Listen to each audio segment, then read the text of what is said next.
Well, good morning. Welcome back to Clayton Schick Outdoors. Of course, I'm Clayton Schick, and well, yes, this is the outdoors. Beautiful January morning. I'm back up at one of my favorite places in the world, Caribou Lodge Outfitters, Cranberry Portage, Northern Manitoba, where I am headed out lake trout fishing today. I'm not gonna lie, I love that saying. We're gonna get some not gonna lie merch soon, I think. That saying is the best. I'm going to get the sled started and get out there and get set up, the heater going in the shack before I even pull out any cameras, just to get the temperature back up, because right now my cameras are sitting in the case. They're still probably warmish, and if I can keep them warm right now and get that heater going, it'll be no unfogging situation. Anyways, lake trout is the mission today. Looking for some places to eventually do some underwater camera stuff with them. I'm gonna start, like I said, in the Otter, and then it's supposed to be nice out and I might do some hole hopping later in the day, we'll see. But right now, let's go catch some lake trout. Okay, we're dropping down, it's official. I apologize for the lack of camera angles today. Normally I have another one up here, but I seem to have forgotten my one GoPro clamp, so I think it's more important to have the shot on the flasher than anything. So I've got the main camera, the flasher camera, I still got the head camera, so we got most of the angles covered. I just usually have like another clamp here somewhere, GoPro kind of scanning the whole thing, so I apologize for that right now. I actually, you know what, I can do something. I have a bucket with snow. I'm gonna fish for a bit, and then I have something I can actually get that working with.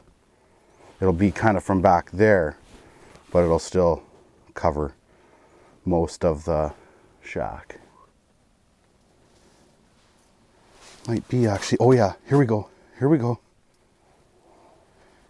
It is, what time? Got him. It's been slow. Like it's 11:30 right now. Finally I said, you know what? I'm gonna drop some chum down because I don't have anything going on yet. And even before the chum got anywhere near the bottom, look, there's chum in my hole right now. I hooked into a fish. Are you kidding me? It's a walleye.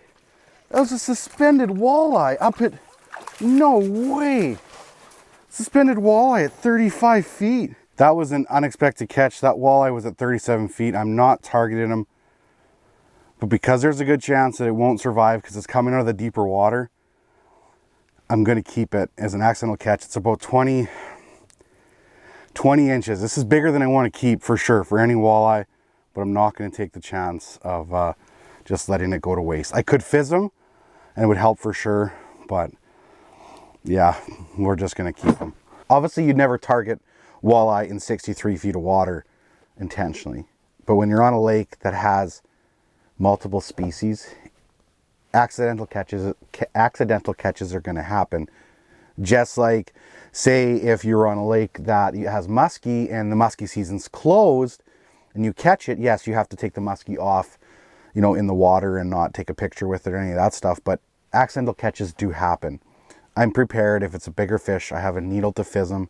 It's not something you should practice by any means at all, but it's something to have as a safety measure. Is it illegal to fish for walleye in 63 feet of water? No, but it's unethical to fish for walleye in 63 feet of water.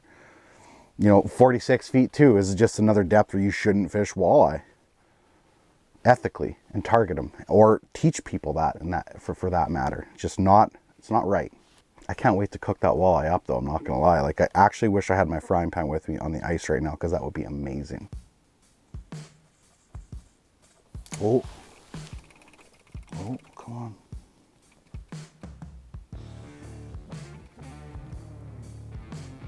Oh, here he comes charging. Come on. Got him. Nice. 118, finally hooked into what I'm pretty sure is a lake trout. It's fighting good. Got a good hook set on him too. Nice. Let me get down and get my transducer. It hasn't been hot and heavy. That's for sure. After that walleye, I've had a couple more marks, but nothing crazy. But I know it can change so quick. I know how Laker fishing is. It turns on, it turns off, turns on, it turns off. This fish is fighting like a lake trout. Oh, come on. It's funny, that mark just rolls right off the bottom as my spoon was falling. I just stopped it for a second, and sure enough, it come up and crushed it. I'm actually using a lure or spoon I've never used before. Oh, come on. Where are you? There's my leader, so I know it's going to be close. Where are you? Where are you? Oh yeah, come on. Come on. It's not a bad one. It's not a bad one at all. It's not giant, but it's nice. The ice always magnifies everything just a little bit. Back up, buddy. Back up. There we go. There we go. Yes! Well, that's a good one. Oh, come on. Come on. Come on. Shh. Nice! Did her, baby! First lake trout of the day! Whoa! Let's get up on this chair. That is awesome. Oh, he is floppy. That's a nice one right there. Super healthy fish. Oh, first one. One more quick look at this fish. It's a gooder. I'm pumped. First laker of the trip. Thank you, girl. Thank you. It's probably a nice, I don't know, 30 incher, 28, 29, something like that.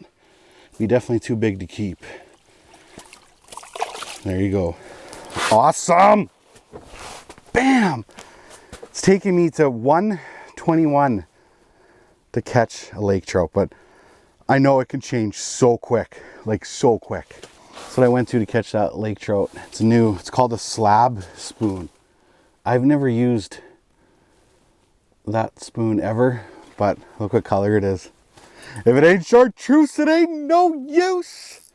I literally just put it on. I was using a leech flutter spoon pretty much all morning, switching between that and a couple different plastics, and having no success. But I don't think it's I honestly don't feel like it's the change of spoon that caught me the fish. I think it's a little bit of a coincidence. But that's it's amazing. Finally did her. It's taken a while. Like I said, I was just dropping down. Also, I noticed the marks start to rise up off the bottom. There's another mark down there right now too. Maybe we can, then we get a twofer here. Got a good hook set on that fish. Everything, it all felt good. Felt really good. Forget who that spoon's even made by. I have a new one here somewhere too. Slab spoon, all water.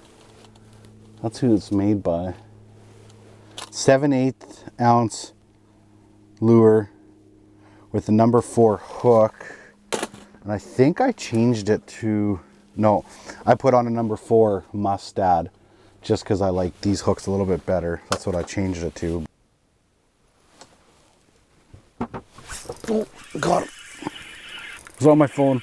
Not gonna lie. It's definitely on my phone. I got caught on my phone. I caught a fish right off the bottom. Right off the bottom. Feels tiny. Feels tiny. Feels tiny. Wow.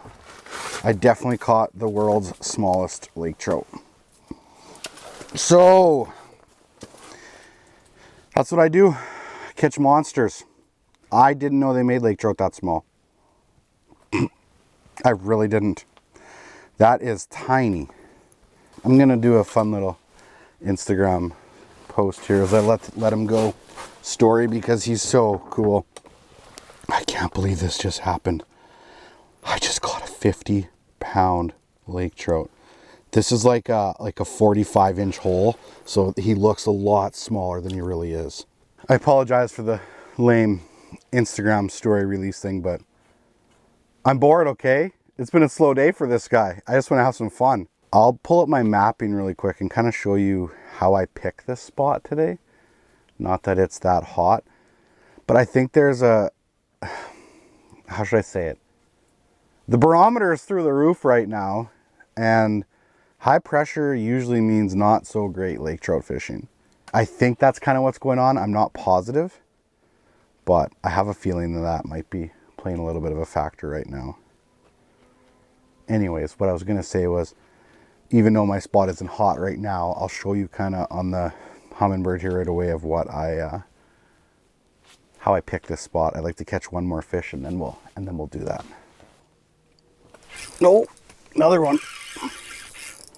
This one's a little bit bigger than the last one, but I wouldn't say much. Maybe the bite's turning on a little bit. Ooh, it's doing funny things. It's doing funny things. This one also came right off the bottom. It's been a different bite for me right now for sure.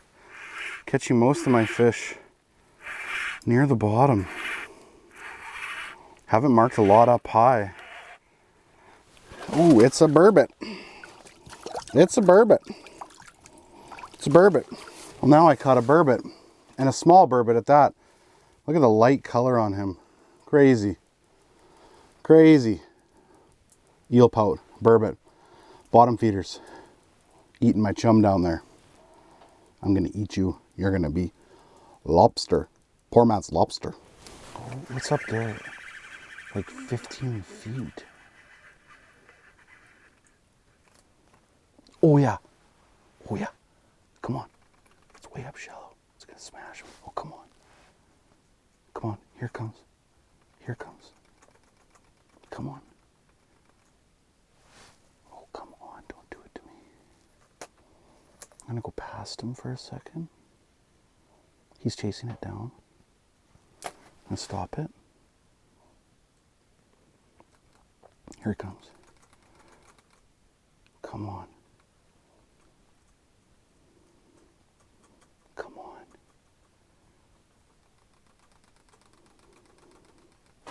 Got him. Gotta stay on him hard. Never got the best hook set in him. Gotta stay on him hard. That was crazy. That fish was up at 15 feet. 15 feet. It was way up there. Oh, it's a giant walleye. Are you kidding me? Suspended walleye? Okay, well, this is insane. This is insane. I'm supposed to be catching lake trout today, and I can't get away from the walleye. I swear, I'm lake trout fishing. That is a beautiful fish. And thankfully, it was way up in 15 feet, so there'll be no barotrauma issues from this fish at all. I can get the hook out quick. That was insane. That fish acted like a lake trout the whole time. I really thought it was a laker. It ends up being a big golden walleye. Suspended walleyes? Hello. That was insane. And like I said, the best part is it was up at 15 feet when I saw the mark. I ended up taking it down to like 30, but it'll be perfectly fine. Like it was already adjusted to the top level. That was insane. I thought for sure I had a laker. I really did. 2 lakers, 2 walleye, burbot. I swear I'm supposed to be lake trout fishing. I'm in 63 feet of water and that fish was at 15 feet. It was way up there. That's a first for me right there. You never know. You never know. I'm glad I'm paying attention to the whole water column, that's for sure. I'm so shocked that that fish chased it down. My whole thought was, with the lake trout, it was up there at 15 feet. I never got him to eat. My thought was to take it further back down so I'd have more time to kind of work it up. And then it just wasn't following that fast, so I just kind of had paused it on the spot and just was hardly kind of thumping it. And yeah, latched on. Awesome. I was not expecting a big walleye. It's not a giant walleye. It's a nice one. It's a very respectable big walleye, not a giant. So I said I would kind of go through my map quick, and I'll do that because I want to get back to fishing as quick as I can. But I was able to do a lot of charting this summer because I wasn't able to go guide because of the whole borders being closed. So I was able to fish a bunch of new bodies of water this year and do some charting in areas that I have ice fished before, but want to get a better feel for it. So this is kind of what I set up on here today. So I've got shoreline here, and you can see it drops off, and I've got a hump out here. And what I did is I kind of set up in a little bit of a saddle area there, hoping that basically the lakers will come in here and they'll kind of catch that 60-foot contour line there, and they'll basically slide along that contour line the whole time. And I felt like that was going to be a good spot for me to be today. you have a high pressure system. Usually the lake trout are a little bit slower, not all the time, but it can happen for sure where the high pressure seems to kind of shut them off a little bit. A lot of times they're going to suspend out a little bit further out. Maybe I should be in 80 feet, 90 feet of water fishing 40, 50 feet, you know, down in the water column type of thing. I'm not sure the answer. Even when you're in the north fishing, you're going to have slow days. Not every day is going to be amazing. The sun set about 25 minutes ago. It's starting to get kind of darkish here, but I'm going to fish. Oh, I still got lots of light there. I'm going to fish a little bit longer yet. Maybe even to the dark a little bit. I don't have any place to go but back to the hotel later, so I'm gonna fish here for another hour or so, or maybe hour and a half, and call it a day. But hopefully I can catch a couple more. I'll take another big suspended walleye. That was fun, even though I'm here for lake trout. I just can't get away from the walleyes this year. Well, that will wrap up my video. I've got my walleye cleaned. It's ready for lunch. In my next video, I'm going to do something on the ice. Probably something super basic, but I'm going to cook it out on the ice. As I'm lake trout fishing, it's 6 o'clock now, so the sun's gone down an hour and 20 minutes ago, probably, something like that, fishing into the dark. But that will wrap up my day at Caribou Lodge. Obviously, I'm still doing some more fishing up here, so there's going to be some more videos from up here. There's just so much water to fish up here, it's insane. I know it was nothing crazy in this video. It's really probably nothing you can learn besides you can catch suspended walleye apparently. Huh. I know people do it on Lake Winnipeg and other places like that too, but I've never done a lot of it myself. So it's pretty cool for that to happen. It's obviously going to be pretty hard to target them like that, but it is possible. It's worth it to reel up to those marks that are at 15 feet because you never know what it could be. So thank you so much for watching. The sport's been amazing through the winter. I'll just keep pumping out the videos and you guys keep watching them. So thank you so much, and don't forget, get outside.